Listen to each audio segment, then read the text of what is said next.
Bom dia, pessoal. A gente vai continuar dando a aula parte de sistemas, né?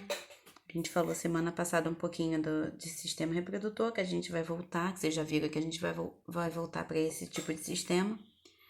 Mas falando um pouquinho do sistema nervoso, a gente falou um pouquinho de tecido, alguns órgãos, enfim. E a gente hoje vai ver como é que a gente se conecta ao mundo. Então, a gente vai ver a parte de função, comunicação dos neurônios, sistema nervoso, a parte de divisão, que ele é dividido em sistema nervoso central, sistema nervoso periférico. O sistema nervoso periférico, ele é dividido, por sua vez, em sistema nervoso autônomo. E a gente vai falar um pouquinho, brevemente, da neuroplasticidade, que eu nem coloquei nos slides, mas eu vou citar que o neurônio, ele consegue se adaptar um pouco, né, mediante algumas mudanças do ambiente. Então, falando um pouquinho, o sistema nervoso é a forma que o nosso corpo encontra para se relacionar com o ambiente. Então, a gente vai captar sinais e a gente vai pegar esses sinais e trabalhar como informações que vão ser transmitidas ao longo do corpo. Como que a gente faz isso? Através da célula que forma o sistema nervoso, são os neurônios. Só que a gente tem que lembrar que eles têm pouca capacidade regenerativa. Por isso, uma vez que você nasce com uma quantidade de neurônios, eles podem ser perdidos, porque a regeneração dele é bem limitada. Se você tem danos, ou seja, destruição, você vai ter a questão das doenças que podem ser desenvolvidas. Então, você tem várias coisas que podem causar a morte desses neurônios, seja genético, seja por infecções, seja por uso de drogas, poluição, qualquer coisa que vá alterar a função do neurônio vai causar danos a ele e eles não vão conseguir se regenerar. E aí, por isso que a gente tem várias doenças chamadas neurodegenerativas. Por quê? Degeneração significa danos, a parte de neurônios. Então, uma vez que os neurônios eles perdem seu funcionamento, eles vão morrendo e aí você vai ter regiões do cérebro sendo comprometidas. Por isso que a gente tem várias doenças agora, Alzheimer, doença de Parkinson, esclerose amiotrófica, que é a ELA. Como que a gente diminui isso? Não tem como diminuir? Através de hábitos saudáveis, que aí vão incluir alimentação, o tipo de sono que vocês vão ter, exercícios físicos, hobbies que vocês vão distrair a mente de vocês, leitura, escrita, coisas que vocês gostem de fazer para desenvolver suas áreas cerebrais. Falando um pouquinho do sistema nervoso, a função dele é fazer o quê? Pegar as informações, ele está ligado a órgãos de sentidos e a outros órgãos, ele pega as informações, estímulos, capta e manda para esses órgãos que, por sua vez, devolvem para eles através dos nervos. Então, os nervos é a forma de comunicação de todo o sistema nervoso e os nervos são formados por neurônios. E os neurônios eles vão mandando as informações de um para outro por meio de um processo chamado de sinapse. Só vendo um pouquinho a estrutura do neurônio, ele é formado por basicamente 3 partes. Você tem a parte do dendrito, que são essas partes terminais, o corpo, que é formado pelo núcleo, a gente tem bastante mitocôndria, porque é a parte que faz com que todo o neurônio funcione, ou seja, a parte do metabolismo, e a gente tem os axônios, que são essa cauda comprida todinha aqui, formada locais que tem bainha de mielina, os sinais são mais rápidos, porque isola melhor, então o sinal ele é propagado mais rapidamente. E o final do axônio se comunica com outro neurônio. Supondo que eu colocasse esse neurônio aqui. Então, você vai ter a comunicação da sinapse pelo final do axônio com o dendrito do outro neurônio. Então, a comunicação é esse pedaço com esse pedaço, só que entre neurônios. Vocês vão entender como é que funciona agora com as imagens. Então, como que os neurônios se comunicam para passar as informações ao longo do corpo? Por meio de sinapses, que são sinalizações químicas que o neurônio passa para outro. Na região que tem fibras mielínicas, ou seja, aquela bainha de mielina, lembrando que o impulso é mais rápido, porque eu falei, ocorre um isolamento do local. Como é que ocorre a sinapse? Eu tenho 3 porções e uma substância química sendo transferida dessas porções. Eu tenho a membrana pré-sináptica de um neurônio 1 e tenho a membrana pós-sináptica de um neurônio 2. e entre eles uma fenda. Na membrana pré-sináptica do neurônio 1, ele vai liberar uma substância química chamada de neurotransmissores, que vai ficar na fenda, depois nessa fenda vai ser transferida para a membrana pós-sináptica do outro neurônio. E aí eles comunicam o sinal através dessas substâncias químicas, esses sinais que vão ser traduzidos em informações. Então, basicamente aqui, membrana ou fenda pré-sináptica e membrana ou fenda pós-sináptica. Membrana pré-sináptica e membrana pós-sináptica e a fenda, que é a parte que tem um buraco. Esse aqui produz um neurotransmissor, supondo adrenalina. E a pessoa precisa correr. Aí ela está liberando adrenalina, manda desse para a membrana pós-sináptica do outro. E aí o seu corpo vai, através dessa reação química, desse sinal, saber que você precisa correr, por exemplo, diante de um assalto. Aqui, ó, basicamente, você tem os neurotransmissores, são essas bolinhas, membrana pré-sináptica e membrana pós-sináptica. E aqui a fenda onde o neurotransmissor ele passa. Lembrando que o sinal percorre desse sentido. Dendrito, corpo celular e axônio. Ele tem essa direção. Sistema nervoso, então, ele é dividido em sistema nervoso central e periférico. O que a gente encontra no sistema nervoso central? O encéfalo, onde está o nosso cérebro, e a medula espinhal. E esses órgãos, normalmente, o encéfalo é protegido por caixa craniana, que são a parte óssea que protege, e a medula espinhal pela coluna vertebral. As meninges, elas são encontradas em ambos, as estruturas no encéfalo e medula, e são membranas, como se fosse uma capa depois do osso interna, que vai proteger o sistema nervoso central. De fora para dentro, a gente tem dura mater, aracnoide e pia mater. Entre esses espaços, a gente encontra um líquido chamado líquor, que vão ajudar também a proteger. Vai conferir uma proteção mecânica contra pancadas, ajuda na circulação de nutrientes e pega resíduos que foram produzidos e retira. Sistema nervoso periférico é formado por nervos e gânglios. Ou seja, uma vez que eu produzi o sistema pelo sistema nervoso central, que é a parte do meio, ele vai liberando ao longo dos outros órgãos, através de nervos, os sinais produzidos pelo sistema nervoso central. Então, o sistema nervoso central, encéfalo e medula espinhal, fica no centro, por isso que sistema nervoso central. Periférico é porque fica periferia, nas zonas laterais, ou seja, próximas, mas não é no centro. Gânglios e nervos. Gânglios é logo assim que sai do sistema nervoso central, e nervos é a parte que distribui, basicamente, o sinal nervoso. Então, o sistema nervoso central, ele compreende o encéfalo e a medula espinhal. Falando um pouquinho do encéfalo, ele é a parte que você vai ter relacionada às emoções, a parte de inteligência, de memória, vai regular necessidades vitais, fome, sede, enfim, basicamente a questão de temperatura. Falando um pouquinho de cada componente do encéfalo. Cérebro, que é a parte principal, onde a gente tem mais neurônios, a parte que a gente desenvolve a linguagem, memória, a gente aprende coisas novas, e a parte que regula os sentidos. O cerebelo, ele está conectado um pouco com o ouvido interno, ouvido interno, né?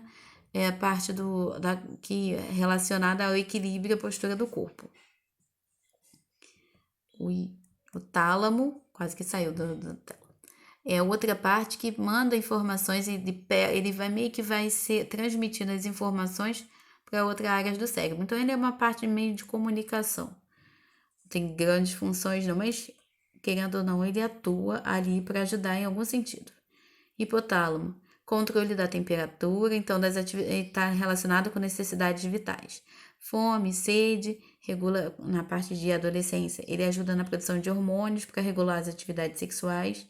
E além dessas atividades, ele regula outras partes do corpo. Faltou um parênteses aqui. O ADH, que é o hormônio que controla um pouco a pressão e a parte de produção de urina. E a ocitocina, que controla em alguns, na parte reprodutora. Ponte, Como o nome dele já diz, ele é a parte que vai ligar o cérebro a outras duas partes do encéfalo, bulbo e o cerebelo. Lembrando, calma aí, deixa eu só fechar aqui. A gente vai ter o bulbo, que vai controlar os movimentos respiratórios e cardíacos, e o mesencéfalo, que vai controlar o tono muscular, ou seja, o funcionamento do músculo e a nossa postura. Então, aqui só para a gente conhecer o encéfalo. A gente tem o tálamo, que é a parte de comunicação, o hipotálamo, que é a parte de controle de necessidades vitais, ponte, controle de movimentos respiratórios e cardíacos, cerebelo, postura e cérebro, que é a parte de inteligência. E ponte, que é a parte de comunicação, basicamente isso. Então, a gente tem o cérebro, o cerebelo, o bulbo, que fica entre mais ou menos a medula espinhal e o cérebro, então ele é uma parte também intermediária. E falando um pouquinho do sistema nervoso central, a parte de medula espinhal. Medula espinhal, você possui informações sensoriais, né? E essas informações sensoriais do encéfalo pode ser transmitido para órgãos efetores como músculos e vice-versa. Então ele faz o caminho do encéfalo para os outros órgãos que precisam, por exemplo, se movimentar. Também é protegido pela vértebra da coluna e pelas meninges. E a medula mais o bulbo, eles atuam nos atos reflexos. Por exemplo, quando você pisa em alguma coisa e retira o dedo, ou encosta em alguma coisa quente, ou uma superfície quente e retira o dedo. Então, a medula espinhal, formado pelas meninges, que eu falei, de fora para dentro, dura mater, aracnoide e pia mater. A substância branca fica do lado de fora e é cinzenta na parte interna. E na medula espinhal é dessa forma, no encéfalo é ao contrário. A substância cinzenta está do lado de fora e a substância branca está do lado de dentro. É uma diferença das duas. Então, substância cinzenta, parte interna, no meio, e substância branca na parte de fora, na medula. No encéfalo é ao contrário, no cérebro é ao contrário. Substância branca na parte de dentro e substância cinzenta na parte de fora. Gânglios é da onde sai a medula espinhal, concentração de neurônios da onde sai a medula espinhal. E uma vez que vai indo para a periferia, a gente tem os nervos. Sistema nervoso central periférico, tá errado aqui. Não, tá certo. Sistema nervoso periférico vai comunicar basicamente o sistema nervoso central a todas as outras partes do corpo. Quando sai logo da medula, a gente vai ter os gânglios, que são conjuntos de neurônios, e nervos é a parte de distribuição. Se for os nervos que saem da cabeça, são chamados de nervos cranianos, e se for o nervo que sai da medula espinhal, são chamados de nervos espinhais ou raquidianos, tem outro nome.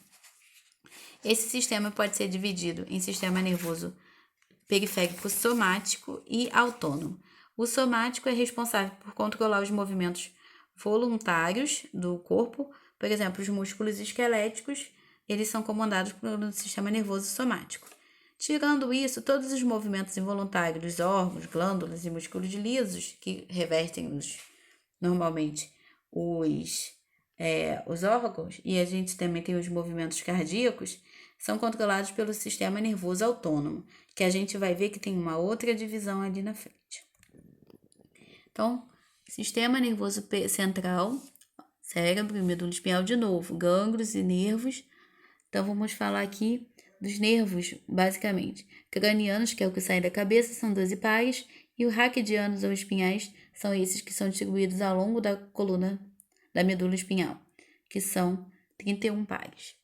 Aqui a gente precisa de mais, porque a extensão do nosso corpo é maior, então é necessário uma quantidade maior. Então, o sistema nervoso periférico, eu falei que tem o somático, que é o movimento voluntário, e o movimento involuntário é o sistema nervoso autônomo. Então, focando nessa parte do sistema nervoso periférico, que isso faz parte do sistema nervoso periférico, vai controlar funções involuntárias. Normalmente, temos dois sistemas nesse sistema nervoso autônomo. O simpático, que o nome dele já diz, né? O estado de alerta, movimento, e o parasimpático, que vai fazer a ação contrária. Eles agem com ações antagônicas. O que um faz, o outro faz contrário. Então, um é do contra do outro. Sistema nervoso simpático, ele trabalha com esse neurotransmissor aqui, noradrenalina, que está ligado ao estado de alerta ou fuga. Então, os nervos que estão ligados a esse sistema vão liberar noradrenalina. Já o sistema nervoso autônomo parasimpático vai fazer a ação contrária. Esse aqui é o estado de alerta, que é um estado mais contido, mais calmo. Vai liberar, o nervo dele vai liberar acetilcolina. Então, basicamente, divisão parasimpática. Simpática, vamos dizer aqui. Se a simpática dilata a pupila, a parasimpática contrai. Dilatar, contrário da dilatação é a contração. Se eu inibo a salivação aqui, eu vou estimular. Então, eles são contrários. Para quê? Para que o nosso corpo fique em equilíbrio. Se a gente ficasse com o olho aberto o tempo todo, ia cansar. Então, é necessário o parasimpático para dizer, controla aí que você está muito exaltado. E aqui a gente tem relaxamento dos brônquios, aí contração dos brônquios. Vamos à parte de intestinal. Inibe a atividade estomacal e intestinal. O parasimpático estimula. Inibe o esvaziamento da bexiga, o simpático. O parasimpático promove. Imagina se a gente não fizesse o Ignace, nossa bexiga estourar. E daí por diante. Normalmente você vai ter inibição da salivação, estimula, daí por diante. O que um faz, o outro não faz. Só voltando aqui então, vai ficar bem claro. Sistema nervoso central. Parte de comando, cérebro e medula espinhal. E aí você vai ter a parte de inteligência, memória e etc. Linguagem, produção de hormônios. Esses sinais vão ser captados e mandados para o sistema nervoso distribuir para o corpo inteiro. Você vai ter gânglios e nervos formando o sistema nervoso periférico. Então, o sistema nervoso periférico, por sua vez, ele é formado pelo sistema nervoso somático, que é a parte de movimentos voluntários, músculos e esqueléticos, basicamente, e o sistema nervoso autônomo são a parte dos movimentos involuntários. Só para ficar bem claro isso. E esses movimentos involuntários é que o nosso corpo não consegue controlar, e aí você vai ter liberações de neurotransmissores para controlar isso, independentemente da nossa vontade. Se for o simpático, vai liberar esse neurotransmissor, e se for um parasimpático, esse outro neurotransmissor que agem antagonicamente. O que um faz estimulando, o outro inibe, e daí por diante. Então, basicamente é isso. Falando da neuroplasticidade, que eu não coloquei no slide, mas eu vou citar. O que é a neuroplasticidade? São respostas às mudanças do ambiente que a gente vai ter. Então, vai ser uma capacidade que o nosso cérebro tem de se adaptar a um estímulo. Como é que funciona o cérebro? Você pega um estímulo externo e esse estímulo ele é interpretado de acordo com algumas áreas em alguma resposta, que no caso vai ser trabalhado como sinais e impulsos nervosos, por meio das sinapses. Então, a neuroplasticidade, que foi um tópico que eu não coloquei aqui, eu só ia citar, é a capacidade de adaptação em resposta a estímulos que o cérebro está recebendo. Pode compensar alguma perda neurológica ao longo da vida, mas não é 100%, e permite que o cérebro desenvolva habilidades para se reorganizar, para se readaptar a partir dos neurônios. Por quê? Embora os neurônios eles não se regenerem, eles fazem redes de comunicação. E essa neuroplasticidade, se seu cérebro for capaz de se adaptar, ele vai formando novas conexões. E essas novas conexões permitem que você desenvolva umas habilidades que você não tinha anteriormente. Então, por que eu estou dizendo isso? A partir do momento que você estimula teu cérebro, eu vou estudar aquilo, teu cérebro ele vai se readaptando, mesmo que a matéria seja difícil, mesmo que aquilo seja difícil para você, aquela atividade, se você ficar estimulando, uma hora teu cérebro vai adaptar àquela realidade. Por isso que eu falo, a matéria é difícil. Quanto mais vocês verem, mais seu neurônio vai se readaptar por meio da neuroplasticidade. Que embora ele não vai produzir mais neurônio, seu neurônio vai mandar várias comunicações que ele pode fazer para poder falar, não, preciso ajudar aquele ser humano a se adaptar a esse estímulo. Então, basicamente é isso. Boa aula para vocês. Se tiver alguma dúvida, voltem, copiem na apostila, façam os testes, as atividades. E qualquer dúvida, a gente se fala nas lives ou no Clássico. Boa semana a todos.